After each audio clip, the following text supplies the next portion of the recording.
Lamborghini যেহেতু ততদিনে খুব প্রতিষ্ঠিত একজন ব্যবসায়ী এবং তার হাতে প্রচুর টাকা পয়সা, ফলে অন্যান্যরা যা করে সেও তাই করতে শুরু করলো। বিভিন্ন লাক্সারি ব্র্যান্ডের পিছনে সে খরচ করত, নিজের বিভিন্ন কমফোর্টের পেছনে সে খরচ করত। তো এই করতে গিয়ে ওই টাইমে খুব ব্র্যান্ডের একটা গাড়ি ছিল, এটা খুব নাম ডাক ছিল, সেটা হচ্ছে ফেরারি।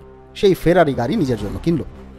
কেনার পরে একটা সমস্যা সে দেখলো যে এই গাড়িটার ক্লাচে ভয়াবহ লেভেলের প্রবলেম আছে।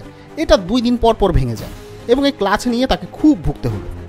তো এই ক্লাচের ব্যাপারটা নিয়ে কি করা যায় সেটা সে চিন্তা করছিল। তো এটা নিয়ে ভালোভাবে পরীক্ষা নিরীক্ষা করতে গিয়ে খুব মজার একটা জিনিস সে দেখলো, যে তার ট্রাক্টরে যে ক্লাচ ব্যবহার হয় আর ফেরারিতে যে ক্লাচ ব্যবহার হয় ওইটা মোটামুটি সিমিলার। সে যদি ফেরারির ক্লাচ তার ট্রাক্টরের ক্লাচ দিয়ে পরিবর্তন করে দেয়, মানে তার ট্রাক্টরের ক্লাচটা ফেরারিতে দেয়, তাহলেই সব ঠিক চলে। তো এই অভিনব সলিউশন নিয়ে সে চলে গেল ফেরারির কাছে। এদিকে ফেরারি গাড়ির ফাউন্ডার ছিল এনজো ফেরারি। এই লোকটা ছিল খুব প্রাউড বিজনেসম্যান, আর হওয়াটাই স্বাভাবিক। তার ফেরারি গাড়ির ব্যাপক নামডাক, সবাই এক নামে চেনে এবং প্রচুর সেল হয়। তো ল্যাম্বরগিনি যখন তাকে অ্যাপ্রোচ করে বলল যে আপনার গাড়ির সবই ভালো, শুধু ক্লাচে সমস্যা। আমি এই জিনিসটার একটা সলিউশন বের করেছি, আসেন আমরা টিম আপ করি এবং এই ক্লাচের সমস্যা একেবারে মিটিয়ে ফেলি।